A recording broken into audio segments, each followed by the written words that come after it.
Hey, what's up guys, this is Trauma, and today we're going to be doing an Overwatch guide for the hero ZARYA. So in my opinion, ZARYA is easily the most versatile tank in the game. Once you get her going, she deals tons and tons of damage, and that basically all revolves around her shields. So her E and her shift is going to shield herself, and her E is going to shield an ally. That shield will absorb 200 damage or last for 2 seconds, whichever one comes first.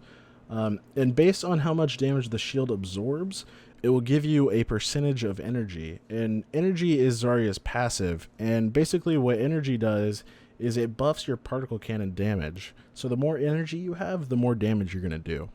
The max energy you can have at any single time is 100%. And at base, your particle cannon primary fire will do 80 damage per second. And once you get it all the way to 100%, you're doing 160 damage per second. So if you even look in a Tracer's direction, she is going to die. Zarya's particle cannon also has an alternate fire, which shoots explosive charges and does AoE damage. Now, based on how much energy you have will determine how big the area of effect is. So the more energy you have, the bigger the explosions are. So Zarya's final ability is Graviton Surge, which is her ult. She shoots a black hole and basically sucks in all the enemies within an 8-meter radius and deals 22 damage over 4 seconds, which isn't a ton of damage. But honestly, this ult is maybe my favorite in the game. You can pair her up with a bunch of different characters like Hanzo, Reaper, Junkrat. There's tons and tons of possibilities with this ult, and it can easily win you a team fight and easily win you the game. So when I play Zarya, I like to make sure there's something like a Reinhardt or a Winston on the team as well. Simply because Zarya isn't really good at being the dedicated tank, as she kind of only blocks damage for a short amount of time. Like I said, her shields last for 2 seconds or 200 damage, so you want to make sure you aren't the sole tank on the team.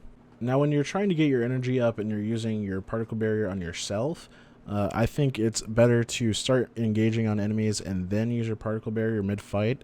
That way, they're usually kind of scared and they're like, oh shit, I'm about to die. I should definitely keep shooting this person. Instead of like, oh, that's Zarya and she has her shield on. She's running straight at us and she wants us to shoot her. A lot of players are kind of getting to know what Zarya does. There's kind of like a window where no one really knew how to use Zarya. But now players are starting to catch on, so I definitely recommend using it mid-fight instead of just running in with it on. Furthermore, there are tons of ways to make easy energy simply by tanking things on purpose. One of my favorite things to do is if I know there are a bunch of Symmetra turrets in a certain spot, I'll pop on my particle barrier and then I'll run in and let them hit me for a couple seconds, and then I'll just start spamming my explosive charges, and that usually clears them out of the room. You can also tank skill shots like Reinhardt's Fire Strike, Junkrat's Grenades. Just always be on the lookout for things that you can tank for extra energy. In my opinion, there are 2 things that set good and great Zaryas apart, one being energy management and the second being the use of her ult. Graviton Surge is one of the slowest charging ults in the game, so when you use it, you want to make sure it has an impact. Now, if you're trying to wombo with one of your teammates like Pharah and her Rocket Barrage, make sure that she has her ult ready. So you can do this on PC by pressing Tab and looking under a portrait. If you see a check mark, that means her ult is ready.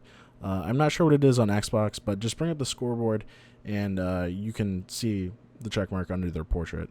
When you shoot your ult, you want to make sure it lands as close to the center of the enemy team as possible. That way you can get as many in it at once. And like I said, these ults can easily win you a game.